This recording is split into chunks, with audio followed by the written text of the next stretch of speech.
Okay, so I promised some of you I would film just a quick video of how I create all of my designs in PowerPoint and just a couple features in Inkscape. So anyways, for tutorial purposes, I'm going to use this as an example. This is a teacher sign that we've made.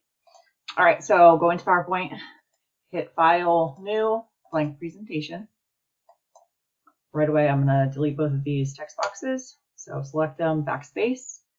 All right, come up here to Design, Slide Size, Custom Slide Size. So those signs were on 18-inch rounds. So I'm just going to set the slide 18 by 18. Enter. Okay, so now I'm going to insert a circle, which the Glowforge is not going to cut. It wouldn't go that large anyway, 18 by 18. But this is just kind of like my design space, so I know where I need to stay within and kind of like proportionally, you know, sizing and stuff. So anyways, all right, so I inserted the 18 by 18 circle. I'm going to go to Shape Fill, White, Shape Outline, Black. Again, this will be deleted later, so it's no big deal. All right, so now I'm going to insert a text box, and that apple you saw was actually it's clip art, but they use maybe it's called text art, I don't know, but they use text. So I know it was a capital L, and I'm going to enlarge it. Let's start with like 400. That's not going to be big enough, but the font artist is A Perfect Blend. I buy her fonts on Teachers Pay Teachers, but I can give you more information about that if you like those. But anyway, Perfect Blend PSL Season Doodles is the one I used. Okay, caps lock L. There we go. So obviously not big enough. Let's go 9.99. No, still not big enough. Okay, just enlarge it until you have the right size. All right, so I figured that should be pretty good right there.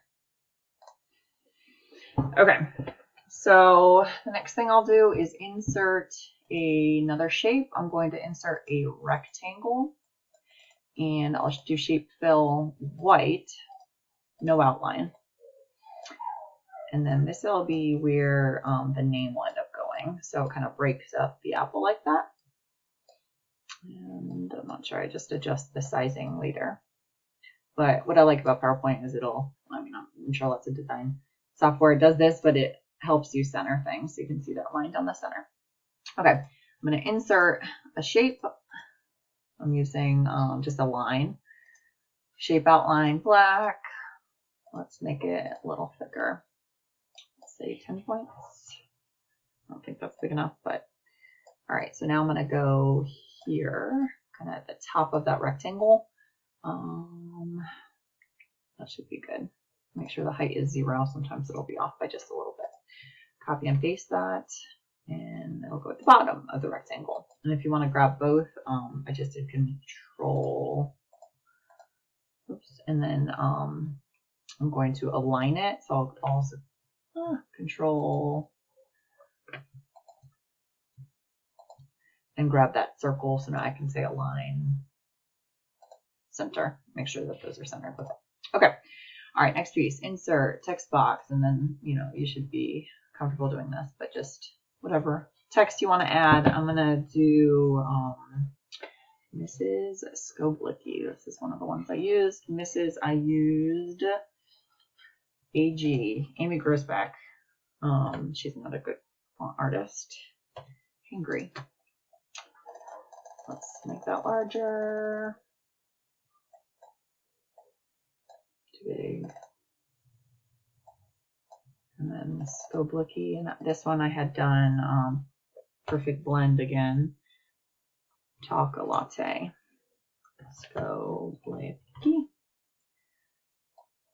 And actually that looks okay. Let's just ignore it. Oops, spelled it wrong. Sorry. All right, and then down at the bottom, she's a guidance counselor. So I'm going to say school counselor. And that one I used Century Gothic, just a basic font. Let's make it a little smaller, and let's center it.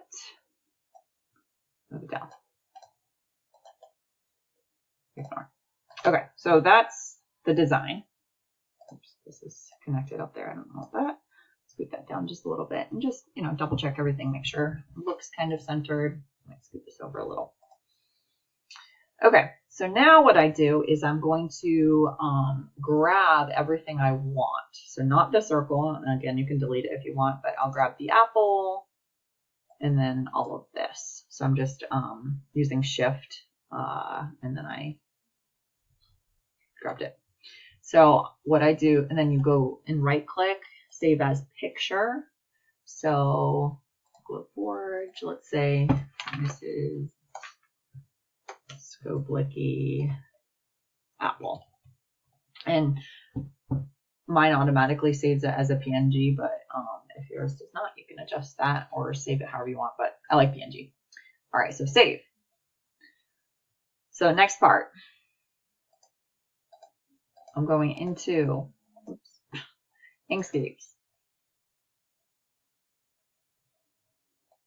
Okay, so this is just a blank document of Inkscape. So I'm going to go to File, Import, and I have to find it, Desktop, Glowforge, there we go. And then my design was Mrs. Scoblicky Apple. So open. Okay, so here it is. From PowerPoint, this is the design. So the two things I do here is I go to Path, Trace Bitmap, okay. So then I'm going to slide this top layer off and delete the original. Make sure you don't miss that step. I'm going to edit, resize page to selection. Okay, that didn't really do much except for when I put it in Glowforge, it'll be where it's supposed to be. And then the second feature that I use is going to be Path again, this time break apart. So I know it looks crazy, it's fine. I'm going to hit File, Save As, and then I'm still in that same Glowforge folder, and I just like to use Mrs. Scoblicky, same as before, but then I'll add like a 1 or a 101 after it. And you can see it's saving as Inkscape SVG. Save. Okay, and that's pretty much it. I will show you what it looks like when I go to put it in Glowforge. All right, so here we are. I'll go create, blank design, new blank design, upload. Gosh, Glowforge. This is Scoblicky, and there they are. Make sure you choose the 101. That was the SVG.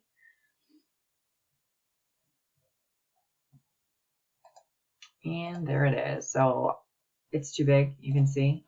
So what I'll do is I'll grab just pieces. And whenever I did that break apart, this allows me to, you know, break apart these pieces. So let's move these. And then to make this fit, it's going to require a little bit of work, but I figured that if I angled this and then angled this one also and scooted it up, I might have to play around with it a little bit, but I'm able to get it in there. And then I'll just take, you know, every individual piece for the name and just fit it wherever I can. Hope this helps.